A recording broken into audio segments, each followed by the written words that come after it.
everyone, welcome back. And today we're gonna figure out the secrets behind some of the most famous magic tricks from America's Got Talent. So, let's get started.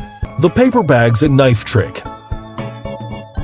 Aaron Crow, the magician known to scare the hell out of everyone, this time around performed a very dangerous knife trick. As usual, he calls his favorite judge, Howie, on stage to be his volunteer for the trick.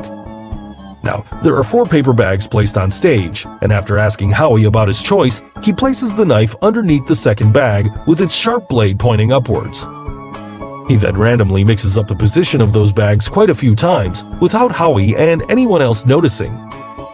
Thereafter, he also tells Howie to exchange the position of the bags without him noticing. Now, Aaron tells Howie to choose which 2 boxes he should smash his hand down onto by slamming a large hammer onto a pillar. Howie gets the first 2 choices right, and now there are only 2 bags left. But this time around, he even calls Simon on stage for the most dangerous part of the trick. The trick was so hard to watch that Mel even pressed the red buzzer to stop the act. Thanks, Mel. After Howie chose the red bag on the left, Simon was about to slam his hand down when Aaron stopped him and made him smash his hand onto the other bag. The other bag was all safe, as Simon was saved by Aaron to end this terrifying act. So, how did Aaron know which bag had the knife in it? The first and foremost thing is that you should never try this stuff at home or anywhere else. Now, regarding the bags, Aaron is a very clever magician and he knew which paper bag contained the knife all along. Obviously, all the paper bags look similar, but it's quite possible to make one bag stand out from the other, and this is what Aaron did. He made a unique crease on each of the paper bags before putting the knife underneath the bag. The crease could be anything which only he can see, like his fingerprints, a pattern on the bag, or something else, and is hidden away from the camera. Also, to make this act safe for the judges, Aaron relied on another method to make this act a success. Otherwise, why would the producers of the show allow such a dangerous act to take place had it gone wrong? The other way is that, if you see, while Aaron was moving the bags, he could clearly notice the weight differences in the bags. Hence, the bag with the knife would have more weight than all the other bags.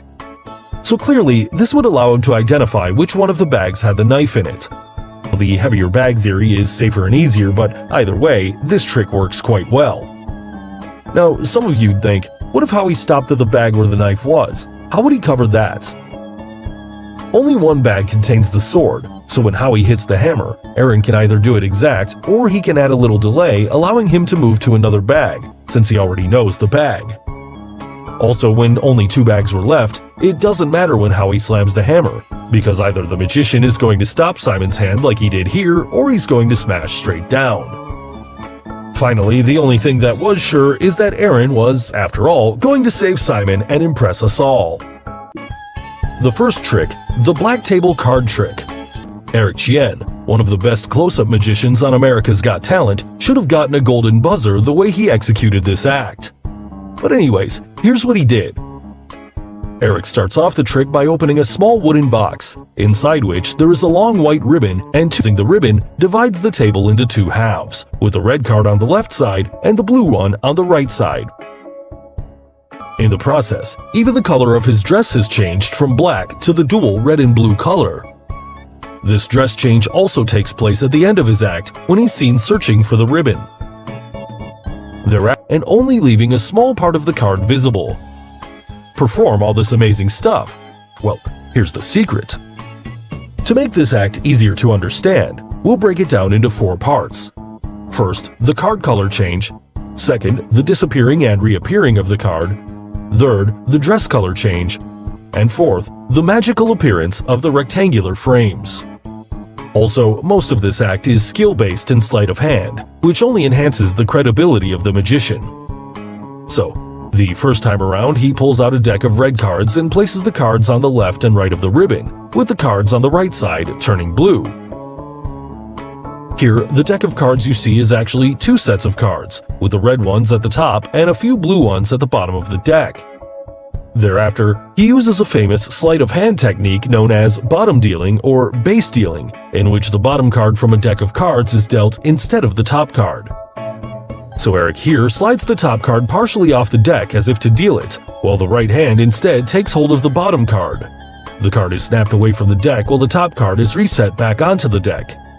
Here in this frame, you can see how his ring finger goes up to push the bottom card out of the deck from underneath and places it on the table. To confirm that the bottom cards were blue, if we look back at the moment when he takes out the rectangular frame, here you can see the backside of 5 of hearts, which is blue. So now this is how the cards on the right turned blue. Now the second time around, the color change happens when he takes a few blue cards and instantly turns it into red. For this part, there are already a few red cards concealed in his right hand. And it was during this moment of the act, just after the dress change, when he picks up a few red cards, holds it in his right hand, and keeps the remaining card back on the table. So now you know it, using a quick sleight of hand, he produces the red card from his right hand, which creates this amazing illusion.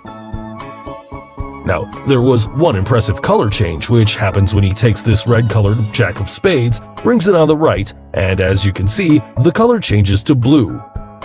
Then he slides that card on either side of the ribbon to change the color. For this part, he's actually holding 2 cards loosely attached back to back. The card underneath is a Jack face with a blue back, and the card on top is a black face with a red back. So, when he places it upside down on the table, now the blue card is on top. Here, he only picks up the blue card, and the red card is hidden because of the black face, using the black art principle of magic, and we don't notice because it's the same color as the mat. So this way, he shows the blue card, the red card. This way, he converts it to red. Also, you see him deal much more carefully with the blue card because it has another card, that is, black face with a red back, underneath it. Here, he conceals that blue card in his hand and reveals the red card. Finally, he gets rid of that red card with a black face, as you can see in this frame, and brings out the blue card to finish the amazing color change trick. Now, coming to the part where he disappears and reappears the card back. The black mat has some sort of latex cover that has cuts in them. This is why we see the outline of the card when it was under the top layer of the black latex cover. Also, the top layer is half transparent, which makes it impossible to notice with all that texture on the mat as it blends in with the black mat. Coming to the card, it's a special card which has a cutout part and is loosely taped and held onto its exact sized black part of the card to make it look like a complete blue card. Also, the ribbon has 2 small magnets which hold and drag the black latex cover. So the card that he disappears here, he just pulls that latex cover on top of the card using the ribbon, and then pulls out that already cut out card. This creates the illusion of the card disappearing, but you know it, it's the black art magic. Finally, he places the cutout card back in its place, slides the ribbon over it to reappear back the blue card. So he used 2 gimmicks, black latex cover underneath his hand, and the cut pocket inside the mat where the latex cover slides into. Now, coming to the third part of the trick, how did his dress change color? Well, it's an easy one. The magician was actually wearing 2 additional vests on top of his black dress. The first vest on top of the black dress was the dual-colored red and blue outfit, and the topmost vest was black-colored. Now during the trick, when he threw the cards as a distraction and went to bend to grab them in an obvious failed attempt, then he hid his hand and pulled out his black vest so quickly that no one noticed. Here you can see a very small piece of black cloth in his hand for a small moment, and in this frame, some part of that red and blue vest is visible. The next time around when he changes his dress, he pretends to be looking for a ribbon that had disappeared from his face. He bent down again. In the meantime, he pulled the uniform down with his right hand, so the outfit changes from red to black. Note, only the front part of the additional costume was placed on the chest. This made it easier for him to withdraw the costume and change it quickly. So it's all sleight of hand. Now, moving on to the fourth part of the reveal where he magically makes the card frames appear on the table. The card frames that appear on the table are both digitally controlled.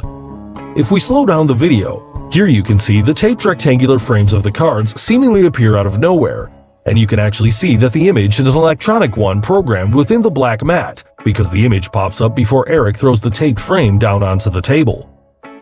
You can also see the blur that takes their place, and both boxes look identical.